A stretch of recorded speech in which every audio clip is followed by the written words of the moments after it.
బంధమిదే సుమగంధమిదే ఏ జన్మ సంబంధమో విరితావి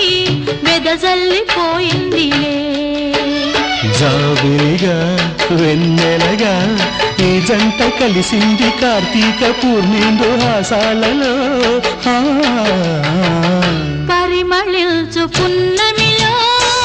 ప్రణయ వీణ పలికింది పరిమళించు పున్నమిలో ప్రణయ వీణ పలికింది మౌనమే గానమై మధుమాస వేళలో మౌనమే గానమై మధుమాస వేళలో లలలా లలా లలా లలలా